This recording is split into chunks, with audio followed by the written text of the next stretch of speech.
So I could have the title of this video be like, are we going on a playoff run? Can we make the 8th seed?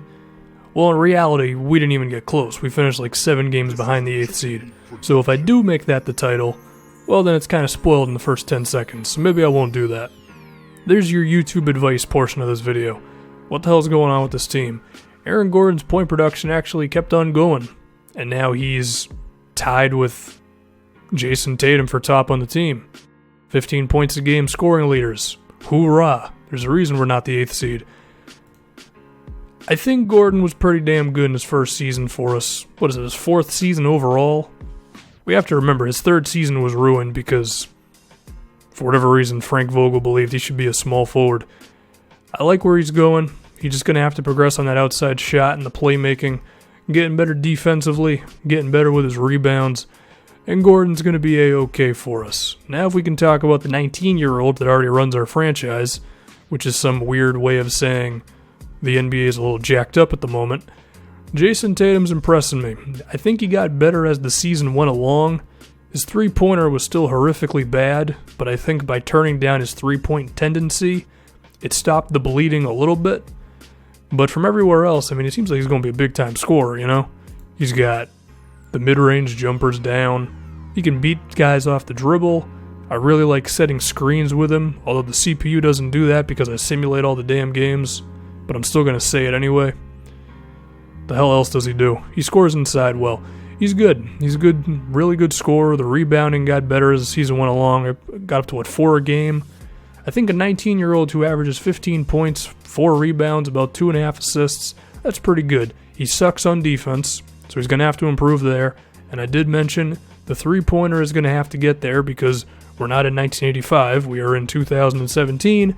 And if you can't shoot three-pointers, well, you might have a rough time. So please learn how to shoot out there. Evan Fournier eventually put in a very good season. About 12 points, 4 assists, decently efficient from the floor. If I can be honest, I actually wish I could run him as like the backup point guard all the time. But if I change his position, then 2K makes him kind of suck, and that's not ideal. But I would like him to be like the primary ball handler, 6th man for us moving forward, because he really fit in well in that role. And if you've been around for any of these MyGMs, I do like having a 6th man who does some things. Elfrid Payton, 12 points, 8 assists, which kind of reminds me of Rajon Rondo before he took off. But I still don't feel too great about him. I mean, there are certain things he does well. He's a legit playmaker, so if someone's open, he can hit him with a pass. He can make Bismack Biyombo feel good with alley-oops. I assume I wasn't actually playing any of the games once Biyombo was starting for us. But Payton's foundation's pretty good. Do I think he'll ever get to a point of being like a great shooter for us? No. But perhaps okay enough. Defensively, he's pretty decent as well, and defending opposing NBA point guards is definitely a thing that's valuable. And I think he's in an okay spot right now. His efficiency is good overall. The thing is, he's really like a really good backup, but unfortunately we have no other options, so as a result he's our starter. And I think just keep on keeping on with the shooting. We did re-sign him to like $9 million a season for the next 3 years, I think it was. Did I include that in this video, or do I suck at YouTube? It was probably the latter. Hezonja. My vision for Hezonja is just being like a super shooter for us. I don't know if he's ideally going to be starting just because his defense it's okay, but it's not great either. There are better options there, which I'm going to talk about later on in this video. But Hezonja can definitely be a guy who comes in and just shoots the lights out, is what I would assume for the guy. Terrence Ross. Ross, I'm not going to lie to you. You might end up being the odd man out here, because like Josh Richardson can shoot and play defense. Hezonja seems to be able to shoot really well. Fournier can score but also create for others. Ross is just kind of one-dimensional, and I don't think he has as high of a ceiling as Hezonja. Hezonja is also cheaper. So I don't know what's going to happen with him. And then Richardson, which was I think our big pickup this season overall, I could picture him being the starting 2-guard next year, honestly. Get you the spacing, and he gets you the defense. I mean, he and Hezonja are like neck and neck when it comes to shooting, but I want the guy who can play defense to be starting at the 2-guard position, and then Hazonia, we can work him in with everybody else as well. Like, he's still going to be playing a lot of minutes.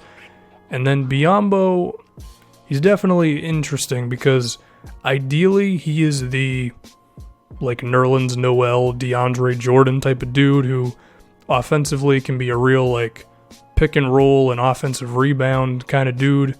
And then defensively he can be awesome. The truth is, he does still have a lot of work to do on defense overall, like his help defense or his pick and roll defense. Something like that isn't that great, and he still has strides to make on offense.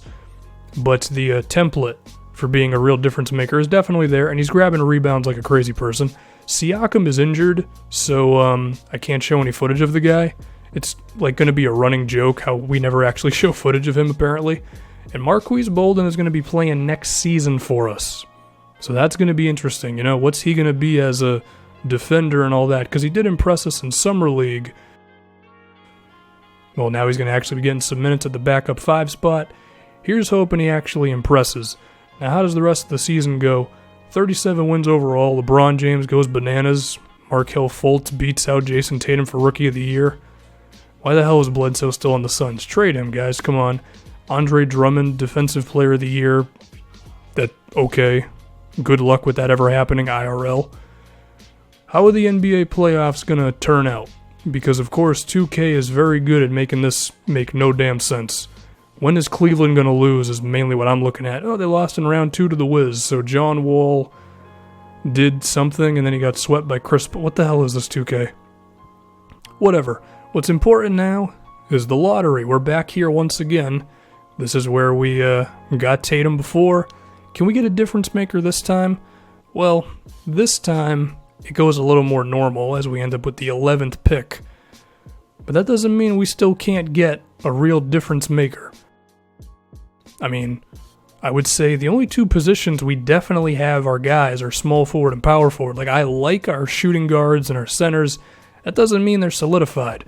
Now, according to all 3 mock drafts, we're going to be going with Miles Bridges.